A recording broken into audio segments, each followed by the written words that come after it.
Welcome into One Winning Pod, where we will be previewing another night game for the Ravens. Instead of playing the first game of the week, as they did last week, the Ravens will be playing in the final game of the week. Monday Night Football in New Orleans against a Saints team that shocked a lot of people, including us, with shutting out the mediocre, but, offensively, putting up a lot of fireworks Raiders last week. Interesting game. This team's been up and down, and obviously the Ravens have some injuries coming into this game, some key players that we're not 100% certain yet if they'll be playing or not. So a lot to get into here, guys. So yeah, I guess the first question is, looking at this game and looking at what the Saints were able to do last week, does that change your opinion at all of this team going into it from a snap perspective? No. There was a long pause there because I'm just like, no, I think this team is what they are. I don't know. I would be really sad to lose to an anti-Dalton-led team in the year of our Lord 2022. That's basically my summation of this game, which I know is a very basic way of looking at it, but that is just not something that scares me. Yeah, I think I feel like my take at the Saints team is, they're really up and down. Surprising, at least in terms of offense, defensive rankings, they're not doing too bad. At least on the offensive side of the ball, they're actually ranked pretty highly in the top 10 in a lot of categories, including scoring. Defense isn't too bad. They're letting up a good bit of points. I think the other thing that kind of stands out is their turnover differential is just not very good. It's bottom of the league right now with -9. But, you watch some of the tape and you take out some of the turnovers, they're not playing that bad, particularly for a team that really, especially on offense, really don't have all of the star power that, they wanted coming into the season. Like Michael Thomas has not played it down. There's been a lot of other injuries at the wide receiver position, really outside of Chris Olave and then Kamara, who has been playing the last couple of games. It's really not that much on offense, but they do continue to, keep moving the ball in a lot of situations with the players that they do have. So, I kind of agree with Alec. I don't know. I feel like this team has more, they have more weapons, so to say. They're operating a little bit better than, say, the Giants. They're less one-dimensional than the Giants.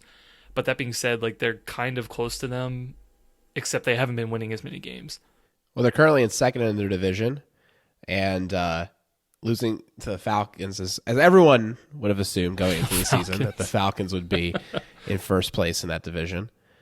Clearly, that division is completely ripe for the taking. And I'm not sure, Chris, if we've got an official word on what's going to be going on with Michael Thomas. I know he hasn't practiced in a while because of this foot injury, completely separate of his hamstring thing that was going into the season, had everyone concerned. He played for a little bit there. He looked like his old self for a little bit there, and now, he's kind of disappeared again, and unclear when or if he'll come back. So I don't know what's happening there, but I am definitely interested in seeing the Chris Olave experience up close and personal this game. I think that's going to be a key matchup for the Ravens. We know that Jarvis Landry's been hurt with an ankle injury of himself, so he's really been the number one target and playing very well as a highly acclaimed rookie this year. Yeah, Chris Olave has been what I think a lot of people expected coming out of the draft. He was one of the top receivers in this draft by pretty much everyone's board. More than one person, I think, thought that he would be the top receiver from this draft, and obviously it's way too early to tell, but he's gotten out to the fastest start from a statistical standpoint, at least.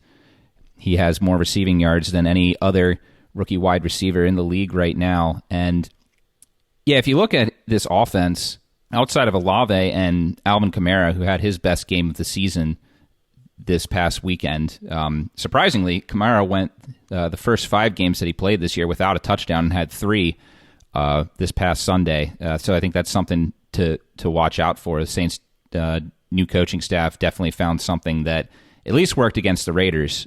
But Kamara and Olave, they're consistent threats on this offense. You were expecting that the offensive game plan will be to get those guys the ball and for them to be heavily involved in the game, and they'll have at least marginal success, I would imagine, although I think both of them, there's certainly a lot of ways that the Ravens will be able to bottle them up.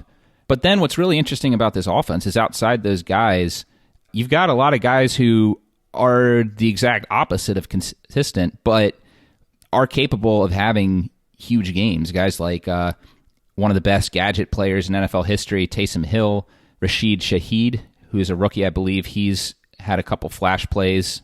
Marcus Callaway had a big year last year. I shouldn't say big year, but he showed flashes, and he's shown a couple flashes this year, although nowhere near what he did last year.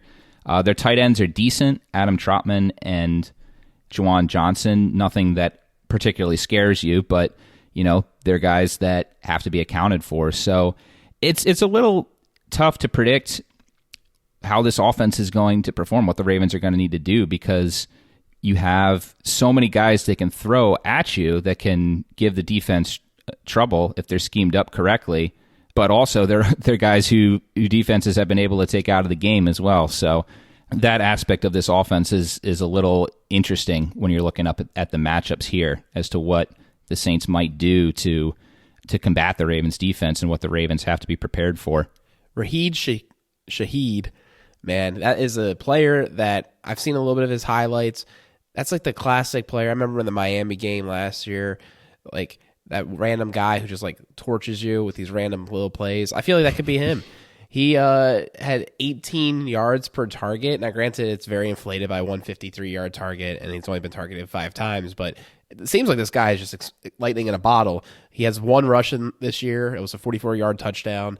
Yeah, he definitely seems like an interesting player that they might have some success with if you give him space. So he's definitely somebody, 89. Keep him, count for him, find him whenever he comes in, and don't let him do something like that to you. Yeah, for sure. Tackling will be, one area that defense has to continue to do well on this game. Might be an interesting segue. I don't know if we want to talk about it now, but we want to talk about the guy who we just traded for before the deadline, who happens to be a very good tackler. I'll be honest, Chris, that's what threw me off at the beginning of the show. I was like, Roquan is at the top of the show, Doc. What's going on here? Yeah, let's talk about him. Let's go. Since when do we follow the order of this show, Doc? This show, Doc, is just a smattering of ideas. We never go in order here. Come on. I mean, when there's like a whole title line. That doesn't matter. We never go in order. All right. And if we want to go in order, then one of you guys jump in and don't have me start the show. All right? I'm not hearing any of this. Fair enough. That's totally fair. Here we are. We got to the Roquan conversation, and with the lovely use of chapter markers, which are in every show, you can right here and learn all about this acquisition. So, interestingly enough, the Ravens organization did not say what picks we gave up. They said undisclosed picks, but it's been reported as a 2nd and a 5th and A.J. Klein. Notably, Roquan is in the last year of his deal. He didn't get his 5th-year option extended.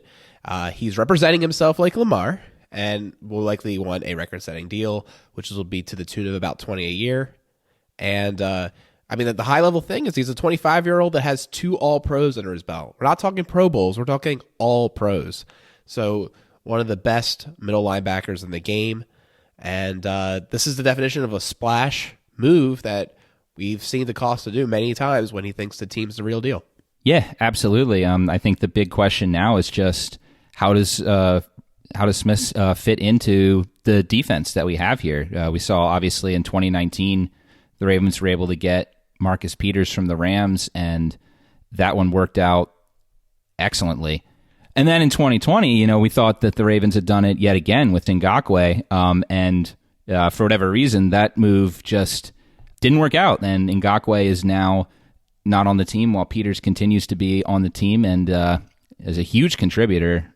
Honestly, as much as Lamar was huge for the team, obviously, the team really turned it around. It coincided with when Peters came. Not saying that Peters was the difference, but he certainly was an important cog in that defense that was needed, a playmaker who was able to force turnovers. We'll see. We'll see if Roquan's more of a of a Peters fit or an Ngakoue fit. I think right now I have to go, maybe this is being too optimistic, but I think that this could absolutely be similar to Peters signing, not necessarily because I think he's going to come in and make a ton of turnovers like Peters did. That doesn't really seem to be his game, but I think akin to Peters, I think that he fits in well with what the Ravens defense is missing. It's in look what the Ravens were able to do in 2019 with plugging in Josh Bynes and LJ Fort, players who, while we really appreciated their services, their careers have never been at the pedigree of what Smith is, especially at this young age. So I'm not going to sit here and say that I've dissected Smith's film to a T, but from what I have seen, it looks good. Sure tackler, as you guys already said. Can rush the passer well. Is decent in coverage. I think that this is Is it a wide receiver? No, but this is an excellent move here, and we're just going to have to see how it pans out. Yeah, I think Roquan is our Matt Milano. Honestly, like that X factor in the linebacker core that really I think is going to, assuming the Ravens get there, we think that they will, but assuming they make the playoffs, like I think he could be the difference maker at that level. Obviously, his highlights kind of speak for himself. I do think he's a really good player. He's a really interesting signing. I am a little concerned, I guess, long term that like it's just it doesn't seem like a move that the Ravens would want to put a lot of money into inside linebacker. But then again, like if they really like him and he turns out to actually be the real deal this season, maybe they might. Maybe an indictment about, maybe they should have put that money to C.J. Mosley a couple of years ago. I don't know. But yeah, it would certainly be interesting if they do want to sign him to a long-year deal, what that means for the defense's construction overall. I'm sure we'll have plenty of conversations about that in the offseason, but certainly interesting. These are different players. So I think the big problem with Yannick Ngakoue is that while he went to a Pro Bowl and had some good seasons with sack numbers, he was never an All-Pro. And he didn't have like consistent year over year. Whereas when you look at Marcus Peters, Defensive Rookie of the Year, All-Pro several times, Pro Bowls several times, generational interceptor. It's a completely different kind of player. And then you look at Roquan, and I feel like he's that kind of player at the linebacker position. I mean, really a top-tier talent, one of the best doing, his job, so to speak, in the game for the last, since he's been in the league. He was a number 8 overall pick. DaCosta liked him in 18. He talked about him in 18. And when he made his comments today, when they made the acquisition official, he said that they've always liked him. And it's a classic, like DaCosta finally getting his guy a couple of years later. And I think this is a real deal. I do think that we will extend him, and I think he'll be a top contributor. And the reason I think, on top of all this, I alluded to it in our chat, but I'm starting to change my opinion about linebacker play. And the reason why I'm changing my opinion about linebacker play is because we're playing later and later boxes. Like, we're embracing the too high looks that the NFL's been shifting to. And you really need to have a linebacker that can assert dominance and stop run plays and, try to, like, be a really big force if you're going to be playing later boxes. So I think the value might be increasing in a way. And I'm curious your guys' thoughts on that. Obviously, you need your other players, the safeties, etc., to be also good against the run. And like there's a push and pull of having lighter bodies. And it was something I was discussing with Cole Jackson before we even acquired Roquan. I was like, I just feel like we should have Hamilton in there more. We should have somebody in there more that's not like random middle linebacker. Like when we had Klein in there a lot last game. He's like, nah, you got to have the heft. Like you need to have the bigger bodies. They'll run all over us if we did something like that. And now you got a guy who's known for his ability in coverage. 2 interceptions this year, 2.5 sacks. And he might be like just a really, really dynamic piece in what is already a really good defense.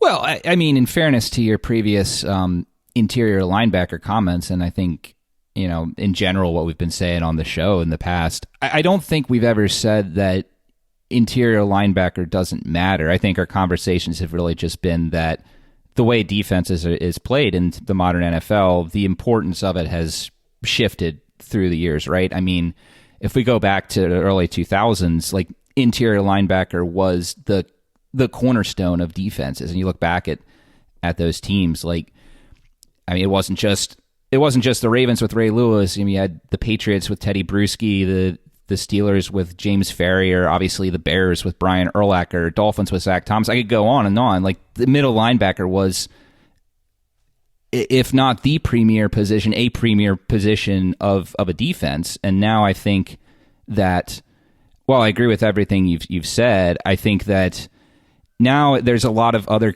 positions that you have to address in defenses before that. I mean, you need shutdown corners, preferably two. You need a slot corner. You need edge rushers. And interior linebacker is important, but it's something that's much lower on the priority list to acquire for a defense. And right now, I think you're looking at the Ravens defense where they are. We've got the shutdown corners. Marlon Humphrey's been excellent this year. Peters, obviously, he's had a couple lumps as he's gotten better from injury, but honestly, there's way more good than bad with Peters this year. Safety play has been great, and when Marcus Williams is back, you've got that shorn up. Defensive line has been great, and pass rusher, we've got Tyus Bowser. Harbaugh said today he's expecting that Bowser will be playing against the Saints on Monday night. He'll be making his 2022 season debut, and Ojabo was coming back from injury. He's off the PUP. When and if he comes out in 2022 is still the question. But really, what's the big hole on this defense right now? It is interior linebacker. And yes, while it might not be the most important aspect of a defense in 2022, it is still important that you have a guy there that you can rely on. And like we've been saying, we've been seeing improvement from Queen, but it's still not fast enough. It's still not consistent enough. Adding a guy like Smith with his pedigree is a move that could be the final piece this defense needs to complement a wounded offense and help alleviate some of the issues that we have there on that side of the ball just due to injury. So, yeah, I guess that's a long roundabout way of saying that, yeah, I think that, you know, maybe if the Ravens had more holes on defense, I don't know if this was the trade to make, but considering how much they do have in place right now, I think that yeah, having a big-bodied guy who's a sure tackler there is going to fit right into what's already working so well in this unit. Yeah, I think the only thing I'm going to add is, like, if you can get a good player, get a great player, might go get him. I still like kind of what I said earlier. Like, I think long term, like, it's a little questionable to me, I guess, in terms of, like, is Roquan worth the dollar amount? But it's also like a little early to say that because our defense could be fantastic the next season, and maybe it might totally be worth it. But kind of what Peter said, like, I still think a lot of the good defenses you got to build, you got to have a good secondary, good defensive line, good pass rush up front. Like, you know, I think those are probably the two that you should start with. But given where the Ravens are now, it's like, okay, we've got a good defensive line. Pass rush is okay. It should be getting better. Roquan just feels like the missing piece right now for it. And so, you know, for a lot of people complaining about why is DaCosta not making a move, like, this is honestly, like, it is that move. It's just on the defense. Now, I think we can definitely have a conversation about, you know, why was it a defensive player? Why was it not a wide receiver? Going into this game, kind of going back into the preview for the Saints game, we know that Bateman, we actually found out, I think the day before that news, that Bateman was going to be out, possibly for a couple of weeks. So who knows what that means? Is he going to be coming back after the bye? Is it going to be a week after that? You know, whatever. We don't really know at this point. But, you know, now that he's not playing for more, now we're back to, you know, the same receiver group that we had before. You know, Duvernay's your number one. You've got Prochet, you've got Robinson, and Deshaun Jackson. The savior. Deshaun Jackson. And that's it. That's right. The Ravens already made a move at wide receiver. Come on, guys. I mean, they actually, right. And I made two, Isabella, but yeah, I mean, you know, I'll say this, man. Like, I was really rooting for the Broncos to lose this weekend because I thought if they did, like, I thought Judy was the guy. I could see Judy as like a piece that would be really interesting for this Ravens offense, but it's not going to happen now. It's too late for that, and the Broncos won, so, you know, that kind of changes everything. But I am a little surprised that we didn't make another move there. Like, I get that this offense can run without it, and a lot of the issues, I guess, are execution, but it would have been nice, I think, to bring in another weapon there. I'm just not convinced that Deshaun and Isabella are the missing pieces here. It's not the same situation with like a defense on the cusp of being great, putting a great player in to like make them great. It's more of like, receiver group is meh, and maybe having somebody would have made them less meh. Yeah, there's so much I want to talk about with Roquan, but I think it's worth addressing this elephant in the room about the wide receiver position, and it did not get improved in any way at the trade deadline, at least. And yeah, I'm thinking the Ravens were out at the cost it was, because I'm thinking, like, I thought at 3:00-ish Denver might be trading Judy because they did trade Chubb. And I thought when they traded Chubb, maybe they are selling, right? Which suggests to me that Judy did have a price, and it was too damn high. Because then we saw Claypool go for a second-round pick, which isn't our second-round pick to the Bears, or the Bears acquired Claypool. It wasn't our second-round pick. It was their second-round pick, which will be likely higher than the 48th overall pick that he was drafted with a couple years ago when he had full control. Now he has 1 year of control left. Hasn't shown anything, really. He had a great rookie season, but he just hasn't shown that he's anything remarkably special yet. They gave up a second, and that was bonkers. But That's bananas. It must be the trade market. Is bananas. Right? I mean, it has to be. It's a continuation of the NFL draft, right? You had like so many receivers go in the top 15, and DeCosta, like, they had said nothing beforehand, but afterwards they're like, we were being quiet, and if a receiver fell to us, we were going to take a receiver because they knew, and we didn't, that Hollywood Brown was traded, right? And so they had a need. But yeah, I mean, at the time, you had like the draft was going crazy for receivers. You had all in early free agency, all of these receivers being traded. AJ Brown, the Eagles. You had all this like capital being thrown around at receiver, and it's still going. Yeah, it's just, I don't know. Like I get it from a value perspective. It is insane. I think that's way too much for Claypool. It's just it's like a bubble, right? It's got to pop at some point. I think it will pop. I do. I think it's going to take a little bit of time, though. It won't be this year, and the Ravens are not getting involved, and I think that's okay. So, I mean, here's the bet, right? You look at the schedule, you look at what's going on with Bateman, and you're like, as long as he has some modicum of health, right? Like, he'll be available by playoff time. Surely we can get to the playoffs without him. Like, a lot of things have to go wrong for us not to get to the playoffs, and we played this game before. I know. We've seen it. We've seen it go wrong. But I'm just saying, like, legitimately, right? I don't think it's a bad gamble to make. I do hear what you're saying. I remember we had this same talk in 2020 after the Eagles game, and we said, "Oh man, we look at the rest of the Ravens schedule, and we can basically write them into the playoffs right at this moment." And I remember the end of that season, like, we were sweating it out. There was a bunch of tiebreakers that had to happen, and like, so like I do hear what you're saying, and I will say yes. Right now, the schedule looks like there's not another game. Honestly, like, this game against the Saints looks like the hardest game left on the schedule. You get after the bye week, and you got a bunch of teams that are just capital S struggling right now until you get to maybe Cincinnati at the end there, and they just looked awful against Cleveland on Halloween night. So, yeah, I agree. Looking at it right now, this looks like just let's get everyone healthy and sleepwalk through the rest of the season. We can make it to the playoffs, but we know it's the NFL. This is a crazy season. Like, we say that every year, but this season feels crazier than usual. So I don't know. I don't know what the heck is going to happen here, but yeah, I don't know. But I'll say I hear what you're saying, but I don't know. I can't have that type of optimistic outlook on it.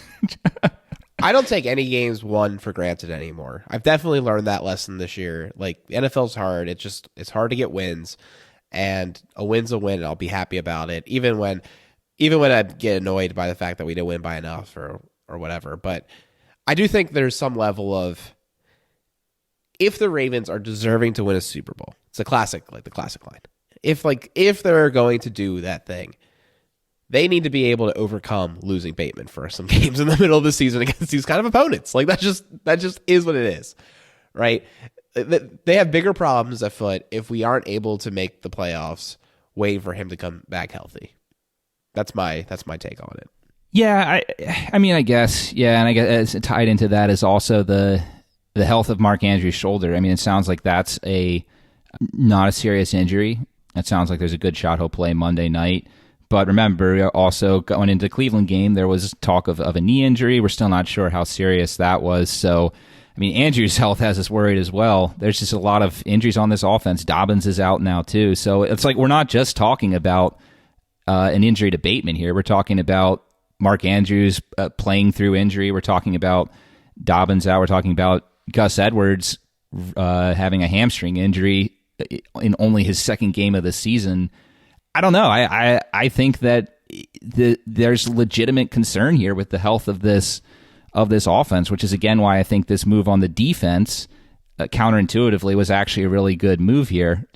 Strengthen that unit to take some pressure off the offense. I know it worked against Tampa Bay, but Tampa's also a team that gave up a ton of points to a Carolina offense that was not showing anything before that. So, yeah, I don't know. I think we're at a really interesting point in the season where, we look at this roster and we're like, yeah, they got all the pieces to be able to do it, but a lot of those pieces are in questionable health, and that's going to make things really interesting and not in a good way going down the stretch. I want to go back to the Roquan conversation. So he wore the green dot last year for the Bears. He was wearing it this year for the Bears. I don't think it's crazy to say there's going to be ripple effects of acquiring a guy like him. And I think one of the ripple effects could be that Chuck Clark gets less playing time. I really do. I could see a situation where Hamilton becomes the strong safety. Marcus Williams comes back eventually, and that's like the final form of this defense. I could totally see that happening because Hamilton's playing better and better. And I'm not saying that Chuck Clark isn't a good player and that this needs to happen right away, but I could see this being something that happens in the next couple of weeks. And I'm curious what you guys think. I mean, it certainly could. I think it would be post-bye, if anything. Right. Yeah, I mean, I don't know. Clark is he's dependable. He's healthy. I could see him wearing it the whole time and things would be fine. I mean, I think it's really just a matter, I think, of what McDonald wants to do on the defense. Like, does he want to have more packages where he takes Clark off the field for certain ones? I mean, like, I could see if he wants to take Queen off the field, you could have Roquan and Clark as your middle and dime. Like, you could take Queen off the field, have Queen more for early downs or certain blitz packages or something. But I mean, he's been playing a lot of snaps too, so. And playing better too. So I mean, it's I could see either one of them happening, but it really kind of depends on what McDonald wants to do. I think it's a good problem to have, right? I think Queen's ascending. I don't think Clark has been. I think he's been solid. I don't think he's been like fantastic recently, but I think he's been solid. He's been dependable. So yeah, I mean, you could take snaps from either of those two guys, but I think at first we just have to see how Roquan fits in with his defense. How does he play? So that's a big matchup for me is honestly going up against Kamara. Like, if he can have a good game against him, then like that's a good sign. And then we'll have the conversation more. For me, I guess it depends on what we're saying. Hamilton's taking playing time away from Clark. I think that absolutely we're going to start seeing Hamilton, the Ravens, give him more assignments and put him in a more variety of situations. I think that what he was doing against Tampa Bay was a lot of work against the nickel, right, and a lot of work against the tight end, and I think that's where you're going to see him going forward. But I do think that for the entirety of this season, sure, the Ravens are going to want to get Hamilton involved more and more on the field as he adapts more to the NFL, but I don't see him eclipsing Chuck Clark this year. I think that Clark has had a very good year, honestly. He's been around the ball quite a bit. He's been part of pass breakups, his forced fumbles. Clark's been his old self, and I do think that in the offseason he gets traded, not because wouldn't still be a valuable member of the team, but simply because, like we're saying, the Ravens have other needs, and if you've got drafted a first-round talent at safety and he's ready to go and ready to start, you got other needs elsewhere, like wide receiver, like we were talking about. But I just question the only way I would see Hamilton eclipsing Clark as the starter. And if that wasn't what you were saying, then I misunderstood, and I apologize. But No, that's what I'm saying. I'm saying he starts. you do think that? I'm don't not see it saying happening. I think it. I'm saying the door has been opened for it, and I would say I would put it at probably a 40% chance of happening. I don't think it will happen, but it would not surprise me at the least. I just think that if you're a defense and you're trying to go for a Super Bowl, I like what I've seen from Hamilton in spurts this year, and the mistakes that he has made. I think almost all of them, if not all, are adjusting to the NFL game, adjusting to learning those coverages, and doing what he did in college against NFL caliber athletes. I don't know. I don't see the coaching staff feeling comfortable going into the playoffs with and not having the vet who's been there year in and year out with this defense, not getting the majority of snaps at that position. Now maybe we're going to see more 3 safety packages. That's something we could see. Maybe I think that they're going to try and put all the best players on defense out on the field that can help them win the game. And the more players you have who are capable of doing that, the more packages you can run, the more looks you can give in offense. But I would put the odds much lower. I agree with you. There is a path for it. I just think that Clark's done nothing to lose the job, and Hamilton his play hasn't been consistent enough, and he hasn't been put in a large enough breadth of situations for me to see that happening this year. But I could be wrong. And, if I am wrong about that, then I think that only means that Hamilton's just ascending at an incredible pace, because like we said, Clark's done nothing to relinquish the job except not be a first-round pick, really, if we're talking about it. So, we'll see. I definitely think the arrow on this defense is trending up, and despite the injuries on offense, I think we have to be extremely bullish on the potential of this unit, and that does include both Clark and Hamilton. I think the last thing I wanted to bring up was the overall cost. If you do some JJ chart analysis and assume that if we do not extend Roquan and he does walk, and this is seriously just a rental, he will likely garnish a 3rd or a 4th round comp pick. And if they let Queen walk instead, he'll likely also get you a comp pick. So you do some JJ points, assuming one of them leaves, it's about the cost of a late 3rd round pick. So I don't think that's crazy. I really don't think that's crazy. And it gives you the chance. The big thing I think this does is it gives you a chance to see how he fits in, like we were saying. You don't have to keep him. But if you think he's a great fit for the team and he does elevate the play of the defense and you think that's a piece going forward, you can give him that big contract and have some confidence that it should be good. Whereas when you go get a free agent signing, you're not so sure. It doesn't always work out. And I don't think it's the worst premium to pay for the try before you buy, so to speak, and to make a run of it. So I'm really comfortable with giving up a 2nd and a 5th for this guy. I think it's going to be okay. If DeCosta gets that long-term contract with Lamar started, use that franchise tag on Roquan. Yep. You could. We'll see how it goes. That's a big if. Just saying. That's a possibility too. So there's a lot. Yeah, there's so many. And hey, maybe Queen keeps playing better, and we're like, you know what? We're gonna go with the Queen route. Maybe it'll be a little cheaper, and we'll get the 3rd back and whatever.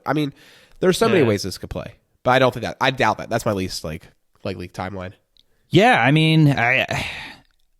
I think we're getting way ahead of ourselves. Although I do like the speculating, but here's why the draft capital, giving that up, it doesn't matter to me too much. And like you guys, I agree that the Ravens have done a great job over the years valuing draft capital over paying for rental players that could catapult you to the Super Bowl, but at the same time, if you miss, then you're setting your franchise back a couple years. But if you really look at the past 2 drafts, really this last draft in particular, you just had a draft in 2022 where you drafted 11 players, and you had a 4th round where you drafted 6 players, and there's several of these guys who, to varying degrees, look like they can help your team in the very near term. And that's not without even talking about you got 2 first-round picks this draft as well, a pass rusher who we haven't even seen yet, who has his college coach as your defensive coordinator. Obviously, Travis Jones has come out, and he's had an excellent impact on this line. The early returns on this draft look like the Ravens got a bunch of stud players, and we'll have to see how that goes. But the thing is, like, if you did that, and the Ravens really did hit on a majority of these guys, like, you had 2 drafts worth of players, really, in this past draft. You can't sign them all. You can't sign them all, no. But they'll be here for the immediate 3 to 4 years, right?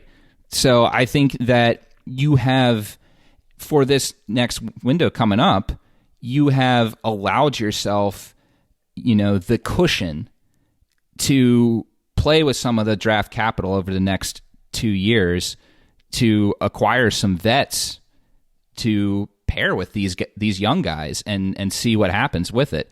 So, I think that the Ravens, this is in line with what they've been doing really for the past decade. They've made other trades as well mid-season besides Peters and Ngakoue. And, you need to do both in the NFL. That's just a reality of it. And I think they're walking the tightrope pretty well. Like I said, a little heavier on the draft these past 2 years. Now it's time to make a move, which they weren't able to do last year.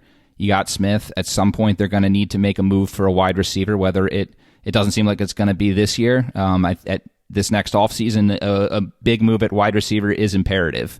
It is the number one thing they're going to need to do. But, yeah, I think that they've at least played some good cards. Whether or not they work out is going to depend on injuries. It's going to depend on how the team gels going forward, but they've set themselves up well, and we're just going to have to see how the cards fall. Other teams have put together strong contenders too, so we're just going to have to see what happens. We're going to pivot back to the Saints, or anything else we want to talk about when it comes to... Oh, wait, there's a game? I thought there was just moves. There's a game. Oh, it's on Monday night. Oh, okay. Yeah, we can pivot back to the game because it almost should have been 2 episodes now. In retrospect, I mean, I guess I thought we were going to weave this into when we were doing matchups, but that's fine. But I do think we should talk about this game because I do think that this is a trap game. I think that the Saints are starting to figure some things out, and you've got a rookie head coach here, and the Saints, they had a statement win last week. It wasn't just the fact that they shut out the Raiders; it was the fact that they had the premier player on their team, Alvin Kamara, after the loss to the Cardinals. Like, this guy came up and he challenged his team to basically play better, and they wanted to make sure that they cut down on turnovers, like we said. That's been a problem for this team this year. They did not turn over the ball against the Raiders, and like we said, they finally found a way to get Kamara in the end zone. He got 3 touchdowns.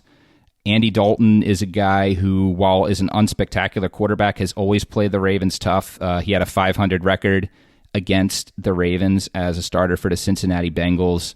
As I was telling the guys beforehand, believe it or not, despite the fact that Andy Dalton left the Bengals in 2019, the last season where the Ravens have not faced off against Andy Dalton is actually 2010, because the guy just keeps ending up signing with NFC teams as a backup. Their starting quarterback goes down when they play the Ravens, and he's got to go in there. The Ravens beat him in 2020 when he was filling in for Dak for the Cowboys, and then last year in Chicago, we all remember that game where there was the Ravens did the zero blitz. Dalton throws that bomb to Goodwin. Ravens have to drive back down with Huntley and get the touchdown, and then Tyus Bowser sacks Dalton for the win. But yeah, I mean, Dalton knows this Ravens team, obviously. He's not afraid of them. Again, he's not the most talented quarterback, but he's a competitor.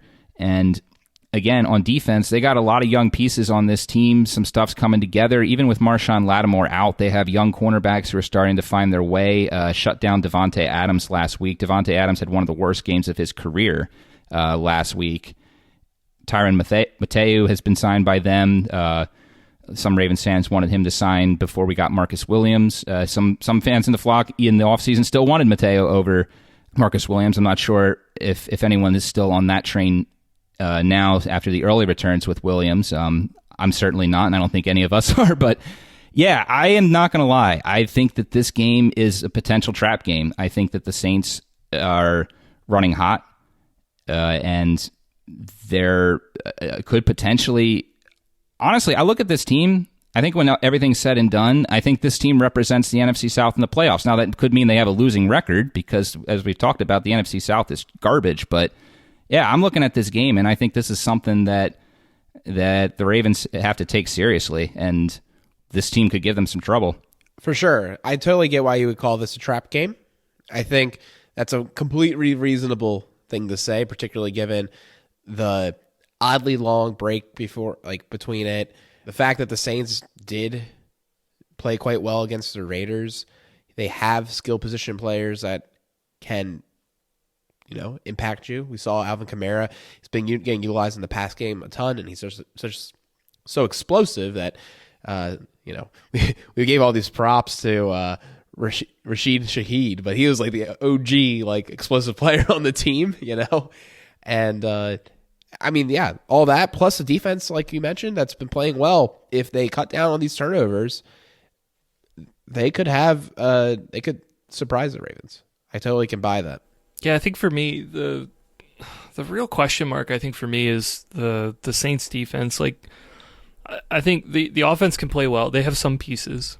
They've been playing a little bit better in some aspects with those pieces if they can cut down on the turnovers. The defense, to me, I think is the real question mark of, they have some pieces there, I think, that are performing really well. Cameron Jordan continues to play at a pretty high level. Like you mentioned, Peter, Tyrann Mathieu on the back end. He's been okay. He's actually the only person who has an interception on this defense. He has 2 of them for this. That's all the interceptions for this defense. But in other situations, he's just been okay. They've got a decent pass rush with some of the guys that they've got. The linebackers, okay. I don't know. It could be a trap game, but I look at the beginning of the season too, and Saints put up 14 points against the Panthers, and the Panthers won that game. I guess it's a divisional game, but still, the Panthers are a really, really bad team. And they just look atrocious against the Cardinals. One game, now I guess, that is the Thursday night game. They were playing on the road. There is all of that, but this is to me, it seems like a very up and down team. I'm really not sure what we're going to get. I feel like this could be just as much of a trap game for the Saints as it could be the Ravens, because them coming off a 24-0 blowout at home, right? They may be super confident and thinking that they can come up here and beat up on a Ravens team that had a lot of injuries on Thursday night, but we've had an extended week to get healthy, and we're going into a bye. I think, honestly, it could go either way. I would probably tend to lean toward the Ravens. I just think we can get some things figured out. I think our defense is continuing to play better and better. And I do think that, we can give Andy Dalton some trouble. I don't know. I like I said earlier, I kind of look at this game like I did the Giants game. I felt that we were going to crush the Giants. Take that for what you will. But, I kind of feel the same way about this team. They're okay. Their record is their record, and they're not really consistent. So I'm not super worried about that from our perspective. Yeah, I feel like something that's going to be really important for this game is just the health of Mark Andrews. Is Mark Andrews able to play? And if he's able to play, is he able to be his Pro Bowl self? Against the Browns, obviously, he was shut out. And against Tampa, obviously, he had that injury in the first half. And he was on his way to a decent game. They made sure that the first pass Lamar completed was to him. He caught that, but then the rest of that drive, the Ravens unfortunately fell into the defense, knew the ball was going to Andrews, and they were able to jump on those routes. And especially in this game where Bateman's out, and we're seeing the past 2 games, Alontae Taylor, the second-round pick of the Saints this year, has filled in for Marshawn Lattimore, who is expected to also be out this game, I believe, and he's been playing extremely well. I'm pretty sure I read that Devontae Adams did not have a catch whenever Taylor was on him in this past game. The Saints fans are really high on this guy, and I do expect that the Ravens are going to have issues with getting wide receivers consistent looks against this team. I think that this secondary is still, underrated despite some of the struggles that they've had this year. The past couple games, they've righted the ship a little bit. I mean, you have to remember, in that game against Arizona, again, like you said, it was Thursday Night Football, and I mean, how many defensive touchdowns did the Cardinals have in that game? I mean, they gave up 42 points, but the Cardinals had at least two at least two. touchdowns. I think there were three interceptions, but 2 were returned for touchdowns.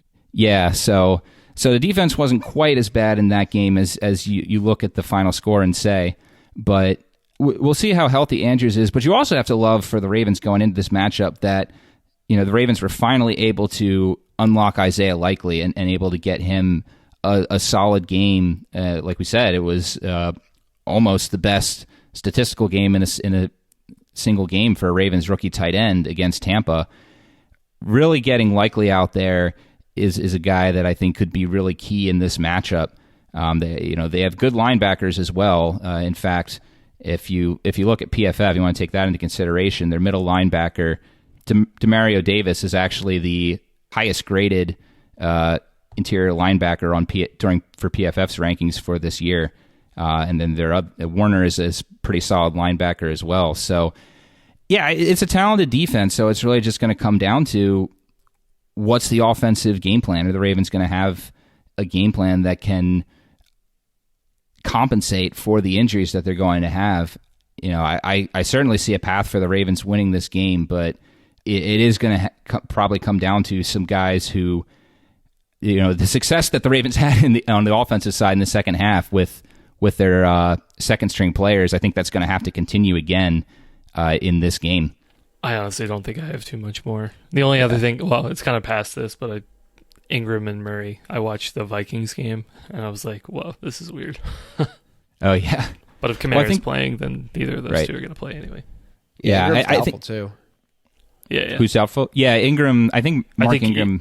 He has an injury, so he's definitely not going to play. Right, and now Latavius Murray's with Denver now too. So, and Tony Jones is no longer with the Saints either. So, I don't know what they're going to do for running back outside of Kamara. Maybe Taysom Hill gets more snaps. I don't know. It's the way to Washington. Right? Yeah, that's true. It could be Taysom. Oh yeah, Jake Funk. He's still there, I think. Or no, he's not. Sorry. Isn't Jake Funk a fullback? No, he's the running back from Maryland, 7th round pick from last year. The Rams picked him up. Oh man. Speaking of late picks or even later, actually undrafted agents, I completely forgot that James Hurst is still in the league. And oh yeah, we talked about that before the show started. Yeah. Right, but the audience didn't hear that discussion, so I'm acting like we haven't had it yet. That's true. Yeah. I mean, but regardless, yes, James Hurst is the starting left tackle currently for the New Orleans Saints with our good friend, and by good friend I mean the guy that we're glad the Ravens didn't draft. Trevor Penning has had his injury in preseason, and he's no longer. Well, I mean, I don't know if he's going to play in the season, but he's currently still on injured reserve for them.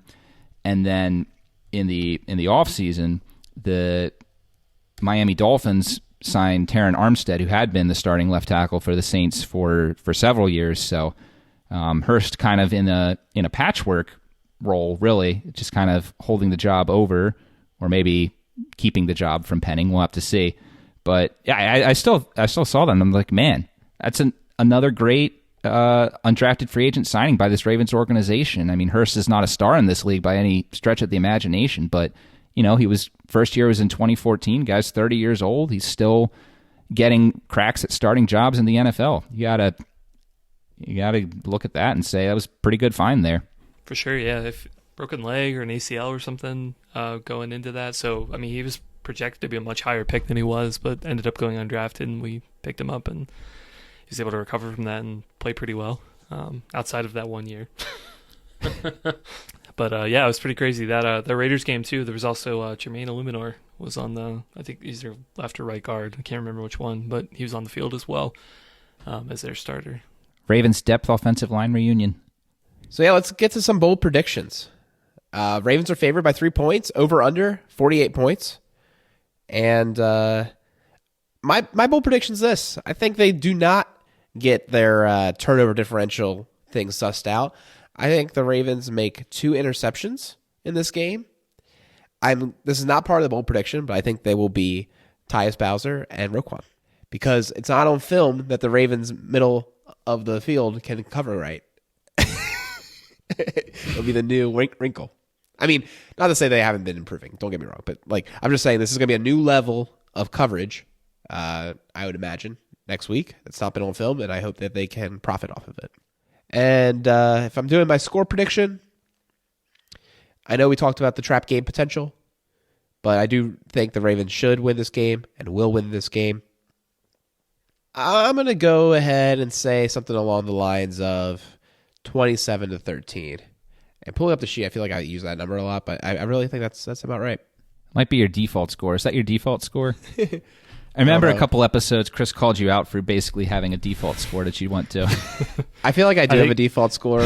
I thought it was usually 31-13, but to be fair, he has not picked 27-13 yet. But 13 is a very common score for away games. Or for opponents. Opponents, yeah. It's because it's 13. He's believing he's putting bad luck on the opponent. Defense bend doesn't break.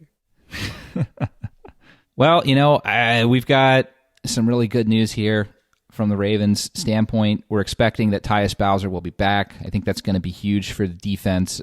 We'll see how big of an impact he can have, but I think that that's something that's going to really take some pressure off Odafe Owe. And, again, like we said, left tackle is James Hurst for the Saints.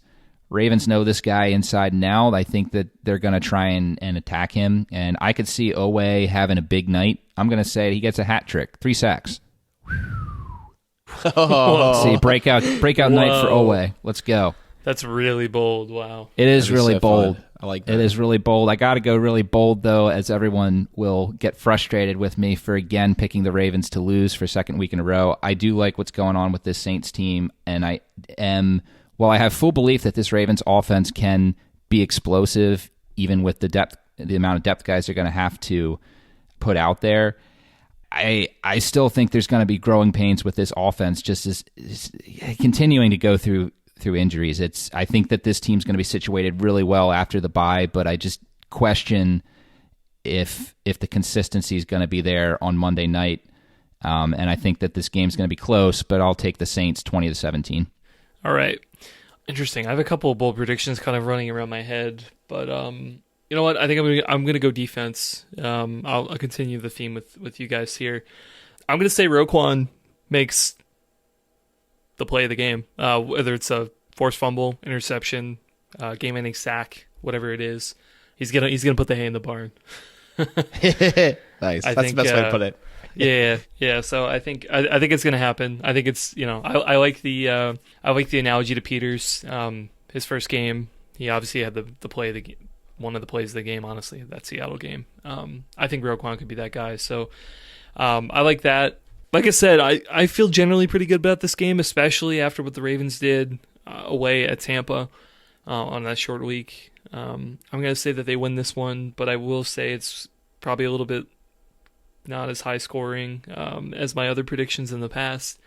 I'll say 24-21 Ravens. I was debating calling for like a Deshaun Jackson touchdown or something, but Gus or the bold prediction that he's active. I think that's what it would have to be. Well, I mean, Bateman's out, so I think it's not that bold at this point. Yeah, I think that's very. Yeah, I mean, Wallace was inactive last game, wasn't he? Maybe they activate him over Deshaun. I feel like if they activate him over Deshaun, though, the Deshaun experiment would be over. Like, he would have been released and, like, not, you know what I mean? Maybe. We'll see. Yeah. I still don't really know what the plan is with Deshaun Jackson, so, and I don't think any of us know. I'm telling you, man, deep threat. run 9 routes. Prochet can't do deep, he can't. But I thought Wallace can. I mean, obviously, look, I guess, yes, Wallace might have more. Whatever. We'll see what happens with Deshaun. I don't know. I still have to see it. No, that's totally fair. All right, well, let us know what your score predictions are. You can tweet at us at OneWinningPod on Twitter, or you can comment on the YouTube page if you're watching it there.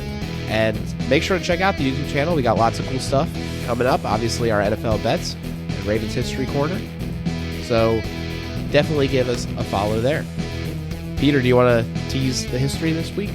Yeah, like we said, Ravens can't escape Andy Dalton. We're going to be looking at the top 5 most memorable matchups between the Ravens and Dalton.